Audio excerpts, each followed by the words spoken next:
अस्सलाम वालेकुम viewers. H pylori एक बैक्टीरिया है, एक ऐसा जरासीम है जो मुंह के ज़रिए दाखिल होता है, मैदा में पहुंचकर वहीं अपनी रहायश इख्तियार करता है।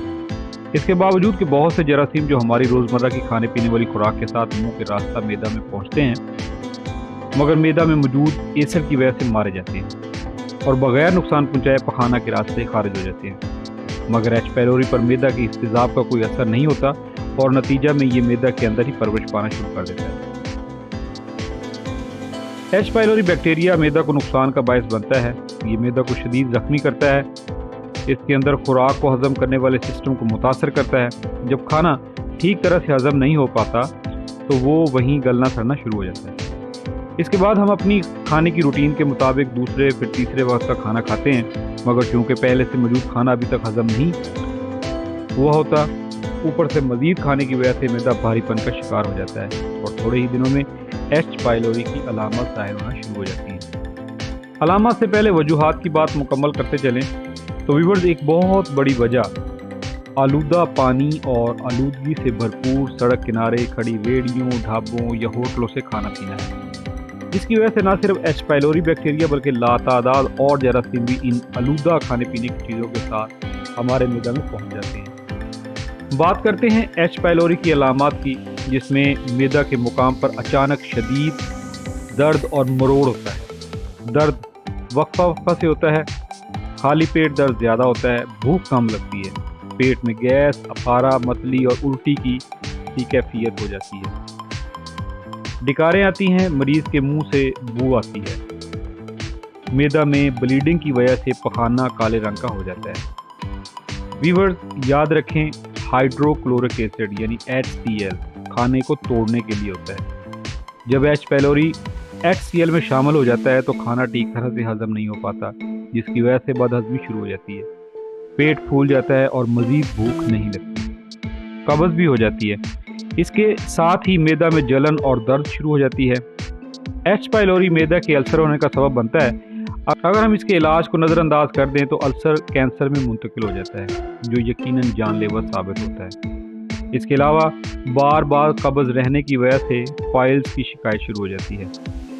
लिहाजा बताई गई तमाम अलामात अगर आप खुद में या किसी में पाएँ तो इलाज में देर मत करें और फौरी अपने मुआलिज से रुजू करें। बात करते हैं एच पाइलोरी के टेस्ट के हवाले से। तो सबसे पहले तो ब्लड से टेस्ट किया जाता है, जिसमें सिर्फ ये मालूम होता है कि एच पाइलोरी है या नहीं, यानी पॉजिटिव है या नेगेटिव। पॉजिटिव आने की सूरत में इलाज किया जाता है, जिसमें 14 दिन तक मरीज़ को मुकम्मल परहेज़ के साथ मेडिसिन दी जाती है। 14 दिन के बाद दोबारा पखाना के ज़रिए एच पाइलोरी का टेस्ट किया जाता है। इसके अलावा एक और तरीक़ाकार एंडोस्कोपी यूज़ किया जाता है, जिसमें खुराक की नाली के ज़रिए मैदा में कैमरा डालकर मैदा के अंदर से मुआयना किया जाता है, यानी कि मैदा का अंदर से अल्ट्रासाउंड होता है वो कैमरा के ज़रिए, और कोई छोटा सा मैदा का पीस लेकर उसकी बायोप्सी की जाती है। ये ज़्यादातर उस सूरत में होता है जब ये मर्द बहुत पुराना हो और 14 दिन या 21 दिन के इलाज से भी प्रॉपर आराम ना आए तो कैंसर की तशख़ीस के लिए ये टेस्ट किया जाता है। बात करें परहेज़ की तो दौरान इलाज रोटी ना खाएं, इसकी जगह चावल की खिचड़ी या दलिया खाएं, कॉफ़ी और कोल्ड ड्रिंक से परहेज़ करें, ज़्यादा नमक मिर्च मसालादार अशिया का इस्तेमाल तर्क कर दें, सिगरेट नोशी और शराब नोशी से तौबा करें, खट्टी अशिया से परहेज़ करें। हमेशा याद रखें, मैदा के मरीज़ ब्रूफन गोली और डिक्लोफेनेक सोडियम का इस्तेमाल मत करें। बात करें खाने पीने की तो अल्लाह की बेशुमार नेमतें हैं।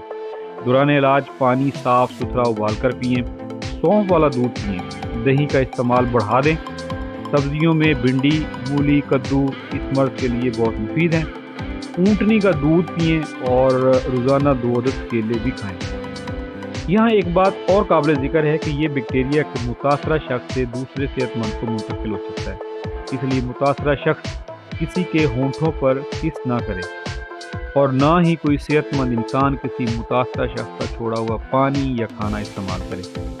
क्योंकि एच पाइलोरी एक बैक्टीरिया है और बड़ा जानदार बैक्टीरिया है, लिहाजा इसको किल करने के लिए डबल एंटीबायोटिक की डोज देनी पड़ती है। جیسے کلیتھرومائسین، اور اس کے ساتھ آپ موکسل دے سکتے ہیں۔ ساتھ میں میٹرونیڈازول جو ہے وہ صبح و شام دیں۔ اس کے ساتھ اومیپرازول، لینز اومیپرازول یا ایس اومیپرازول میں سے کوئی ایک اپنے ڈاکٹر کے مشورے سے استعمال کروائیں۔ معدہ کے زخموں کو آرام دینے کے لیے ہلدی کے کیپسول بھر کر ہر کھانے کے بعد بھی پانی کے ساتھ لے سکتے ہیں۔ صبح نہار میں شہد اور زیتون کا تیل نیم گرم پانی میں ملا کر پی سکتے ہیں۔ ویورز، یہ معلوماتی ویڈیو آپ کے لیے مفید ثابت ہوئی ہے تو ویڈیو کو لائک کر دیں۔ آپ اس چینل پر نئے ہیں تو پلیز سبسکرائب اور بیل آئیکن کو پریس کر دیں۔ کچھ کہنا چاہتے ہیں تو کمنٹ کر سکتے ہیں۔ ملتے ہیں کسی نئی معلوماتی ویڈیو میں۔ اللہ میرا اور آپ کا حامی و ناصر۔ اللہ حافظ۔